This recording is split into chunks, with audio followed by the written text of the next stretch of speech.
There is an organisation, एक company के अंदर मैनेजमेंट और ट्रेड यूनियन के बीच में एक एग्रीमेंट होता है।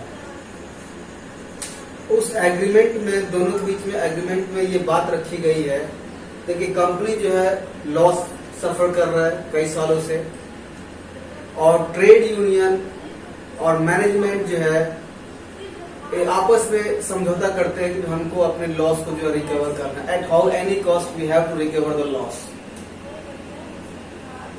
तो उनके बीच में कमिटमेंट होता है। कमिटमेंट ये होता है कि द मैनेजमेंट से वो कहते हैं अपने वर्कर से कि आप जो है एक्स्ट्रा वर्क करिए, आप जो है अपना एक्स्ट्रा एफर्ट लगाइए ताकि जो हमारा लॉस हुआ है उसको हम रिकवर कर सके।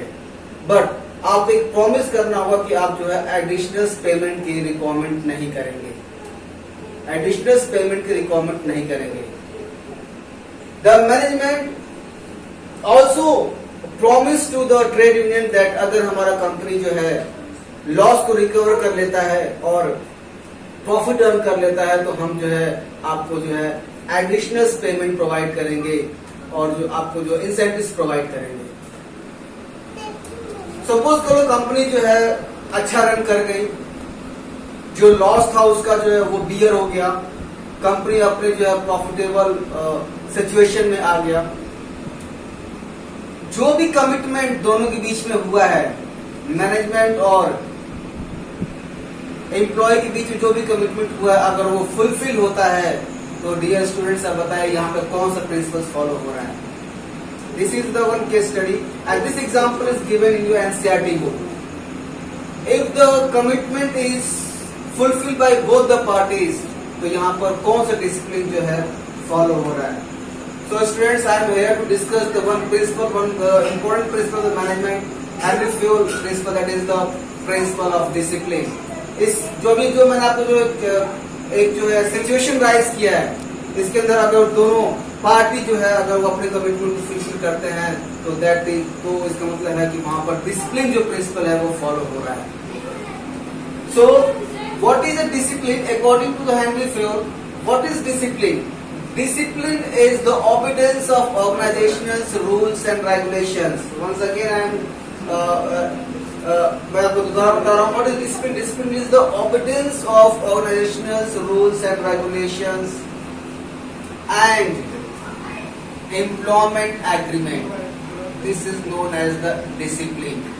Obedience of organizational rules and regulations is the part of the discipline.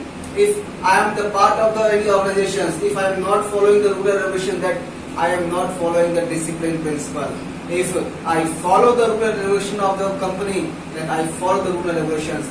On the other hand, उसमें ये भी कहा गया है कि also obedience the employment agreement. What is the employment agreement?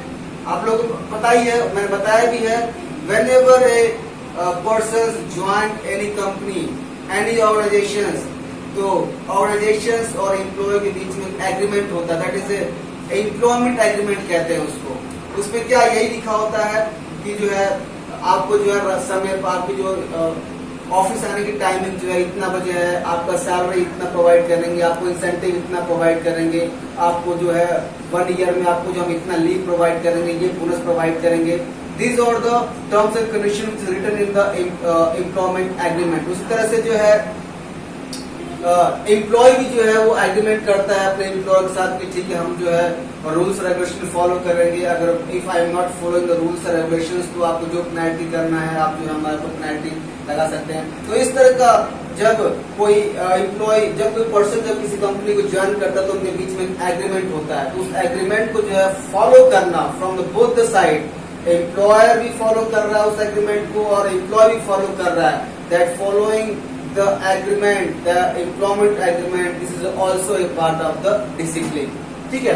Again Henry Fayol says that कि जो है आपका डिसिप्लिन जो है हर एक लेवल ऑफ ऑर्गेनाइजेशंस के अंदर होना चाहिए, चाहे वो आपका जो है लोअर लेवल हो, चाहे आपका मिडिल लेवल हो, चाहे आपका जो टॉप लेवल मैनेजमेंट हो, हर एक लेवल के अंदर जो है आपका डिसिप्लिन होना चाहिए। Because discipline and obedience of organizational rules and regulation is a very important to functioning the operation of the business organization, whether it is a profit making organization, whether it is a charitable trust, or NGO, yeah, even in the family also, even the personally, if I am not disciplined, if I am not commitment toward my words, toward my timetable, तो मैं success नहीं हो पाऊंगा, ठीक है। तो यहाँ हम बिजनेस की बात कर रहे हैं यहाँ पर।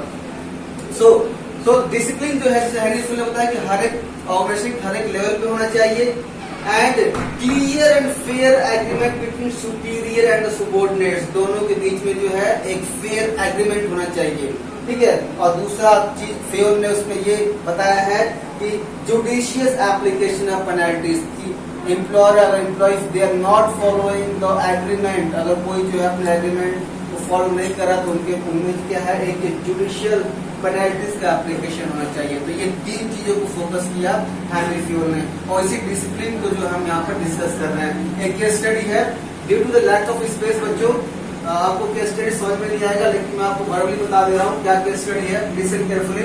वोल्टा India limited manufactured LED bulbs to save electricity and running under heavy losses. To revive from the losses, the management thought of shifting the unit to a backward area where labor is available at a low cost. The management also asked the workers to work overtime without any additional payment and promised to increase the wages of the workers after achieving the mission. ठीक है?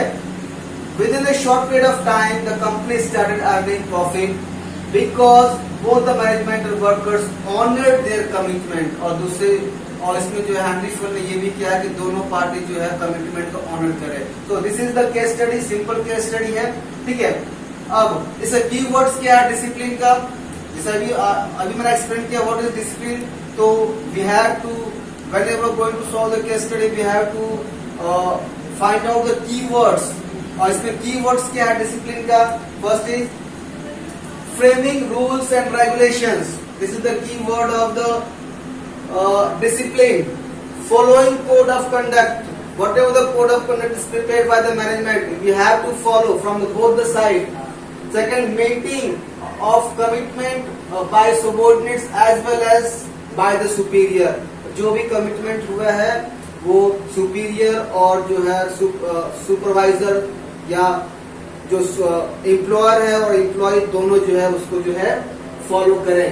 Clear and fair agreement between superior and the subordinate, जो भी agreement हो रहा है वो पासनेस ही होना चाहिए, उसमें कोई जो है सब कुछ क्लियर क्रिस्टल क्लियर होना चाहिए, ट्रांसपेरेंट होना चाहिए, कोई भी बात उसके अंदर जो छुपा हुआ नहीं होना चाहिए, ताकि जो है आगे चल के कोई भी जो है कॉन्फ्लिक्ट एम्प्लॉयर एम्प्लॉय बीच में ना हो। इसीलिए जो भी एग्रीमेंट हो फेयर हो, ट्रांसपेरेंट हो, ठीक है। Second, judicious application of the penalty, तो पेनल्टीज का प्रावधान है अगर जो है कोई एम्प्लॉय जो उसको फॉलो नहीं कर रहा है। तो इस केस स्टडी के अंदर ये दिया हुआ है कि अगर कंपनी एम्प्लॉय जो है अपने कमिटमेंट को फुलफिल कर रहे हैं, it means they following the discipline principle of the Henry Fayol, this is the principle. अगर जो है अगर कोई कंपनी अगर इस प्रिंसिपल को फॉलो करती है according to the Henry Fayol, जो तीन बात जो मैंने बताया है, तो क्या उसका पॉजिटिव इम्पैक्ट क्या पड़ता है कंपनी के ऊपर, सुनेगा। First is systematic working in the organisations, because